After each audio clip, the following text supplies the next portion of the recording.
first of all, I thought that there were segments in the game where we did some good things. We came into the game for the last 3 or 4 days talking about what a rivalry is.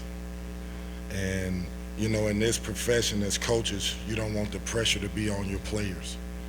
I do. I want these young men to know that this state, these two programs represent something. And there's a pride in wearing that jersey. And so I didn't avoid it. I wanted them to know that we're playing a team that's one of the best teams in the country. I don't care what the critics say. I watched them play. I know the coach. I know the coach is. I know the players that's on the team. They are one of the best teams in the country. It may not look pretty at times, but when you're playing a team like that, the number one thing that jumps off, the physicality of the game, the toughness of the game, the fight that you gotta have to win a game, the rebounding. There are two areas that were vital for us. They scored 20 points on offensive rebounds. They scored 19 points off our turnovers. You can't win. You can't win when a team is as big as they are, as strong as they are, as defensive minded as they are. You have to match their intensity. And it's the reason why Kentucky's Kentucky. It's the top of the hill because they impose their will on you, and that's what they did to us today. Questions? Kenny,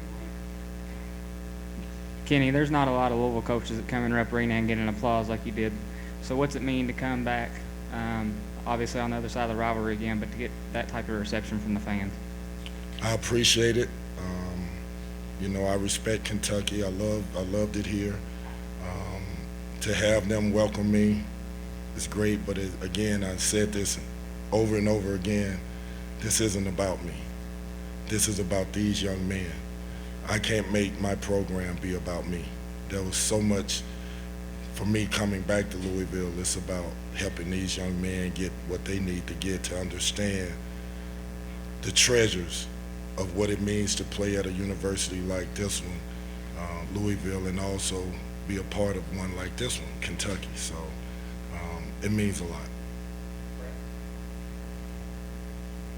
They've obviously got a pretty good defensive backcourt, and you were able to get into the lane and make some things happen, and only 2 turnovers in your minutes. What was working for you, and as the game went on, did it feel like you had a lot to try to do to get back in it?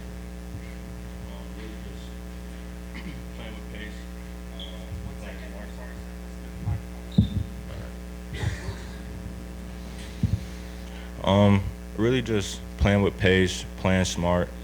That's one thing I've been trying to focus on is my turnovers, and I feel like today, I try to play off 2 feet more. I try to not use so many dribbles. Really just play with a purpose. So that's it.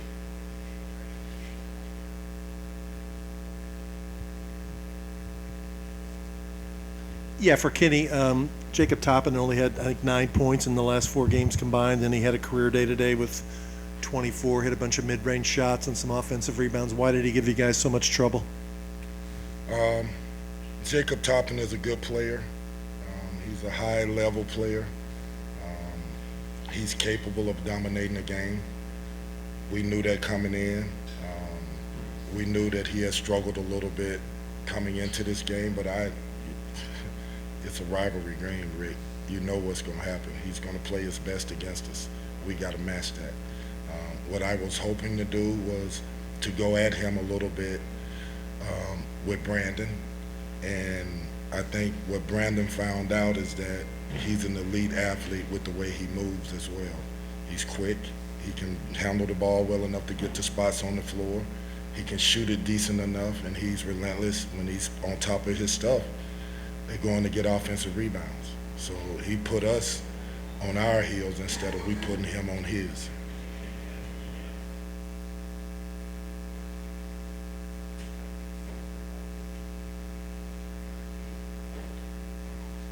Kenny, Oscar's typically going to get his, but with the rivalry, were you disappointed with the lack of physicality that you showed against Oscar today?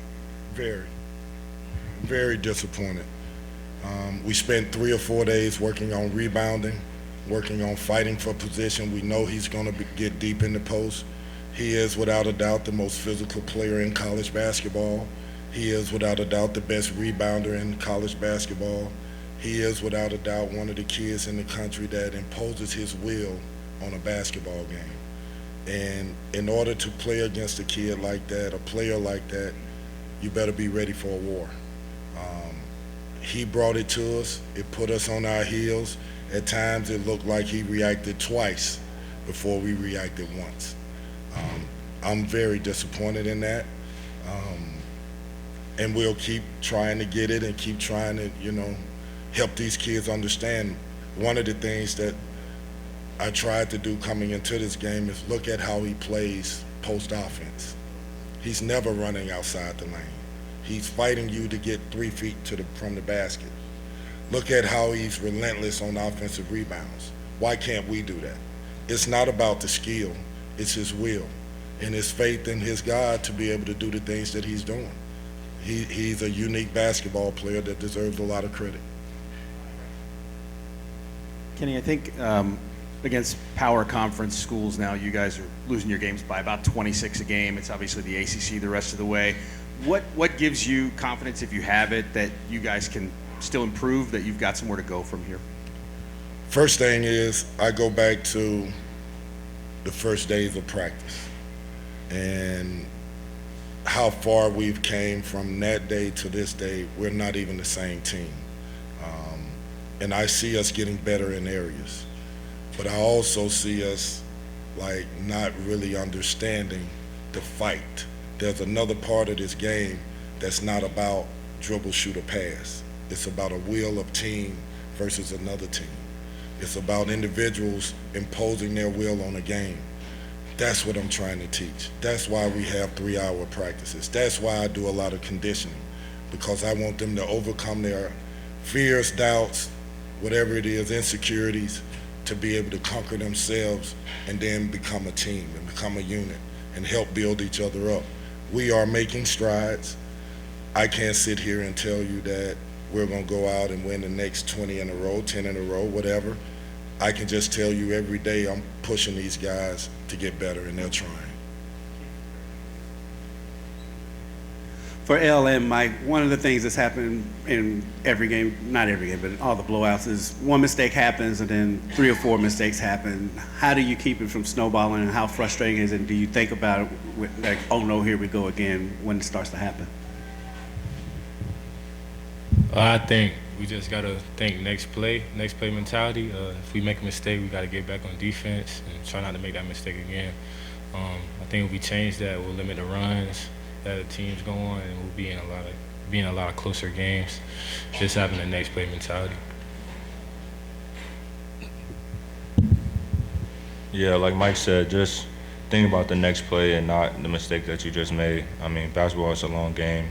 Teams don't go on runs, so you got to be able to withstand their runs and be able to lock in and focus and get on the run on your own. So I just feel like when times get tough, we just got to come together more and just continue to fight. For El and Mike, when your coach says, it's about will and it's about fight, what does that make you guys think, and what's separating you guys from getting over the hump in those areas? I just feel like guys really just gotta own up and listen to what coach is saying. This is a tough level to play at. These are really good teams, and you can't just go out there and just play. You really have to fight every possession. Every possession you have to play like it's your last. So I just feel like guys gotta understand that and just lock in. Yeah, I agree with El, and I also think you just gotta take it personal with yourself. If he's challenging you in that area, you just gotta look at yourself and be like, I gotta be better. I gotta give more effort. I gotta do more things, the little stuff on the floor, dive on the floor for a loose ball, hit somebody on the box out, stuff like that. Just play harder.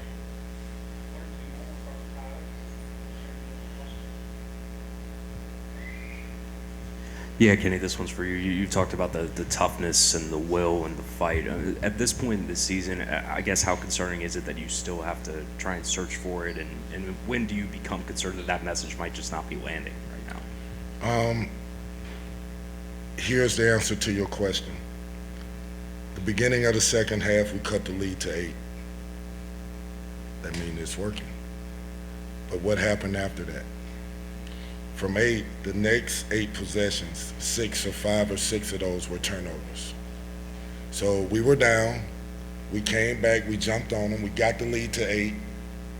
They were up 8, and then something went south. We got to eliminate that. So do I feel like they're closing their ears to what I'm saying? They have to answer that. Am I going to stop saying it? No.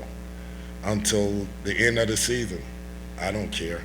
I know I got a job to do. I'm trying to establish culture. I'm trying to establish a culture where it's not about skill. It's about our will. It's about our teamship. It's about our love for each other. It's about fighting together. It's about knowing you have a purpose for everything that you're doing on that court. And it's not about one individual or 2 individuals. Ellis can tell you, I'm on him every day about make sure you're a giver to this team, which means I don't want to see you get 30. I know you can get 30. I don't want to see you get 30 and have 2 assists. I want to see the opposite. I want you to have 15 assists and get 10. I want him to be a giver. That's the culture that I'm asking, and that's what I'm going to continue to ask. I think they're getting better again. Is it good enough? Not quite yet. Kenny, how is this team at, when you drill something in practice, when you go over something in the shoot around, when you draw up something in the timeout, how is this team at taking it to the floor and executing what you've talked about? At times it's a struggle, to be honest with you. There are times it's a struggle. There are other times when we execute and we get the shot that we want and we miss it. I'm good with that. That's a win.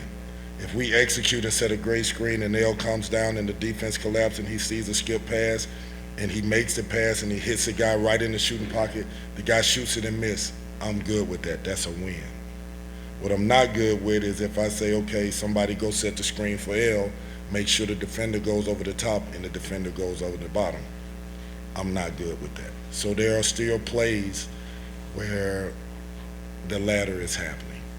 We have to continue to stress that, continue to practice that, continue to show film on that, demand it, and get better at it.